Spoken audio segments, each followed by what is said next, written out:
Ya, shalom Sobat Muda yang terkasih dalam Kristus. Kita bersyukur bahwa malam hari ini kita bisa kembali beribadah kepada Tuhan melalui ibadah Petra kita, khususnya dalam kategori pemuda. Malam hari ini kita akan merenungkan satu pasal yang terambil dari 1 Petrus yang ke-3, 1 Petrus 1 ayat ke-3 sampai yang ke-12, tetapi saya akan berfokus pada 3 ayat saja, dari ayat yang ke-5 sampai yang ke-7. Saya akan membacakannya dalam judul perikop pengharapan, iman, dan kasih, yaitu kamu yang dipelihara dalam kekuatan Allah karena imanmu, sementara kamu menantikan keselamatan yang telah tersedia untuk dinyatakan pada zaman akhir. Bergembiralah akan hal itu, sekalipun sekarang ini kamu seketika harus berduka cita oleh berbagai-bagai pencobaan. Maksud semuanya itu ialah untuk membuktikan kemurnian imanmu, yang jauh lebih tinggi nilainya daripada emas yang fana, yang diuji kemurniannya dengan api, sehingga kamu memperoleh pujian-pujian dan kemuliaan dan kehormatan pada hari Yesus Kristus menyatakan dirinya. Teman-teman, pada saat itu banyak sekali pengikut Kristus yang mengalami penganiayaan sejak abad pertama dari Yerusalem dan mencapai puncaknya pada zaman di kekaisaran Roma, di mana orang-orang Kristen pada saat itu dianiaya. Karena apa? Karena orang-orang Kristen dianggap sebagai orang yang antisosial atau ateis, yang menolak para dewa. Dan juga pada saat itu orang-orang menganggap bahwa orang-orang Kristen ini kanibal, seperti orang yang memakan tubuh dan darah Yesus. Tetapi di sisi lain juga penganiayaan pada saat itu terjadi oleh karena datangnya dari keluarga sendiri. Teman-teman, Petrus sendiri telah melihat orang-orang Kristen dianiaya, disiksa, dan diserak-serakan pada saat itu. Dia juga sebagai saksi di mana kebangkitan Yesus dan sangat mengenal Yesus pada saat itu. Pada konteks ayat ini, 1 Petrus ini berbicara mengenai surat umum untuk diedarkan kepada orang-orang percaya yang tersebar di banyak wilayah di Asia Kecil. Dan tujuan dari surat Petrus ini adalah untuk memberikan pengharapan di berbagai tempat di dalam iman kepada Yesus Kristus. Teman-teman, jikalau kita melihat pada zaman sekarang, pada abad pertama orang-orang Kristen telah mengalami penganiayaan dan penderitaan. Apakah pada saat ini juga kita sedang mengalami atau telah mengalami berbagai penderitaan atau penganiayaan? Tentunya iya. Karena apa? Karena kita hidup di zaman sekarang yang begitu banyak persoalan. Tapi teman-teman, ada suatu ada kabar gembira, ada suatu pengharapan yang diberikan Allah melalui anaknya, Yesus Kristus, yang telah bangkit dari orang-orang mati untuk menebus dosa kita bagi yang percaya kepadanya. Di ayat yang ketiga dikatakan bahwa terpujilah Allah dan Bapa Tuhan kita, Yesus Kristus, yang karena rahmat-Nya yang besar telah melahirkan kita kembali oleh kebangkitan Yesus Kristus dari antara orang mati. Kepada Yesus, orang mati, kepada suatu hidup yang penuh pengharapan. Teman-teman, jika kita perhatikan dalam versi NIV-nya dikatakan bahwa praise be to the God and Father of our Lord Jesus Christ. In His mercy, He has given us new birth into a living hope through the resurrection of Jesus Christ from the dead.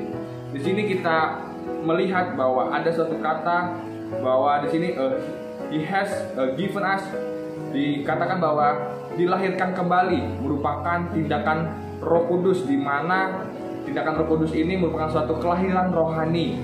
Teman-teman, di sini kita melihat bahwa kita menjadi anggota keluarga Allah yang dianugerahkan oleh Kristus, yakni anugerah Allah yang luar biasa. Nah, teman-teman, tidak hanya itu, kita juga diberikan suatu pengharapan yang hidup. Yang tadi dikatakan ya bahwa dikatakan ayat 3 bahwa kepada suatu yang hidup yang penuh pengharapan, a living hope, bahwa ada suatu pengharapan yang hidup di mana Tuhan mengundang semua orang Kristen untuk ke dalam sebuah keluarga yang baru.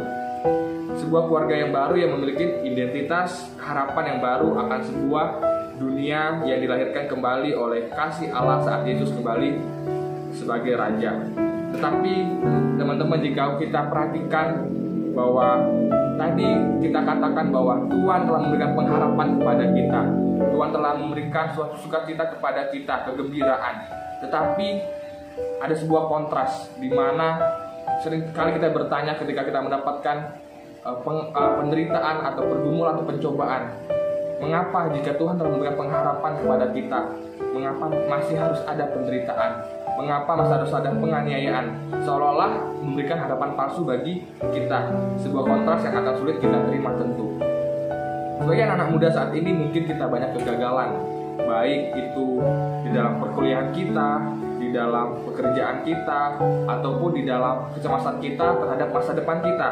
Seperti ekonomi kita tidak tahu, ataupun dalam keluarga kita, ataupun dalam pasangan hidup kita, seringkali kita bergumul untuk mendapatkan pasangan hidup kita. Tetapi dari hal tersebut kita dapat belajar melalui perenungan kita pada hari ini. Mengapa hal tersebut terjadi? Padahal Tuhan telah disalibkan, mati dan dikuburkan dan bangkit. Dan pada hari ini kita sama-sama memperingati hari Pentakosta, di mana pencurahan Roh Kudus terhadap orang-orang yang percaya. Ada dua hal yang dapat kita pelajari dari teks ini, yaitu yang pertama di ayat yang ke-5 sampai ke-6 dikatakan yaitu kamu yang dipelihara dalam kekuatan Allah karena imanmu, sementara kamu menantikan keselamatan yang telah tersedia untuk dinyatakan pada zaman akhir. Di sini kita melihat bahwa ada suatu proses perjalanan rohani kita melalui iman kita kepada Kristus. Teman-teman, jika kita perhatikan, ayat ini mengatakan bahwa jangan takut ketika kita mengalami pergumulan, ketika kita mengalami pencobaan. Ayat ke-5 di ayat ke-6 dikatakan bahwa bergembiralah akan hal itu, sekalipun sekarang ini kamu seketika harus berduka cita oleh berbagai-bagai pencobaan. Teman-teman, di sini kita melihat bahwa juga ada kekuatan Allah, di mana dia katakan bahwa bergembiralah akan hal itu. Di sini Tuhan memberikan kekuatan kita melalui iman kita, dan itu Tuhan pelihara bagi kehidupan kita, di mana pemeliharaan Tuhan akan keselamatan adalah sampai pada zaman akhir, dan orang percaya akan mengalami pembebasan sempurna. Salah satu penafsir mengatakan bahwa kepastian itu akan membawa orang-orang percaya yang terancam melalui kesesakan mereka saat ini. Kepastian adalah kepastian pengharapan yang kekal. Tidak hanya itu, kita diminta untuk bergembira, ya. Sekalipun sekarang ini kita harus mengalami berbagai tantangan dalam hidup kita. Petrus memberikan dasar di mana orang-orang Kristen dapat belajar untuk menghadapi pencobaan dan bahkan menghadapi penderitaan dengan sukacita. Saya tidak tahu secara pasti pergumulan teman-teman pada saat ini, ibu muda saat ini ya. Tetapi teman-teman, ada satu pengharapan, kita tadi ya, living hope, bahwa Tuhan memberikan kekuatan, dan karena iman kita, kepercayaan kita kepada Tuhan, bahwa Dia memberikan kegembiraan kepada kita. Lalu hal kedua yang dapat kita pelajari dari teks ini ya, yaitu di ayat ke-7 dikatakan bahwa maksud semuanya itu ialah untuk membuktikan kemurnian imanmu yang jauh lebih tinggi nilainya daripada emas yang fana, yang diuji kemurniannya dengan api, sehingga kamu memperoleh pujian dan kemuliaan dan kehormatan pada hari Yesus Kristus menyatakan dirinya. Di sini Rasul Petrus menjelaskan tujuan dari segala pencobaan, segala pergumulan, segala penderitaan ialah untuk memurnikan iman kita. Seperti emas yang fana yang diuji kemurniannya dengan api. Tidak mudah untuk kita bisa melewati akan semua hal itu. Tetapi disinilah pembuktian iman kita pada Kristus. Dalam Ibrani yang ke-11 ayat yang pertama dikatakan bahwa iman adalah dasar dari segala sesuatu yang kita harapkan dan bukti dari segala sesuatu yang kita lihat. Sekalipun kita belum pernah secara langsung ya melihat Tuhan, namun kita harus tetap mengasihinya, karena kita dikuatkan oleh firman Tuhan bahwa iman adalah dasar dari segala sesuatu yang kita harapkan dan bukti dari segala sesuatu yang tidak kita lihat. Bahwa walaupun kita tidak melihat Tuhan, tetapi kita bisa merasakan kasih setia Tuhan. Teman-teman, ketika Rasul Petrus ini menjelaskan bahwa tujuan daripada iman kita adalah untuk keselamatan jiwa kita. Di ayat ke-9 kita temukan bahwa tujuan dari iman kita itu adalah untuk keselamatan jiwa kita. Dan 9 dikatakan bahwa karena kamu telah mencapai tujuan imanmu, yaitu keselamatan jiwamu. Dan itu semua sebagai proses kemurnian iman kita. Ketika kita diejek, ketika kita ditinggalkan orang-orang terkasih karena iman kita, tetapi percaya bahwa itu adalah proses kemurnian iman kita bersama Tuhan. Bagi orang Kristen, kita memiliki pengharapan yang tidak akan menjadi sia-sia.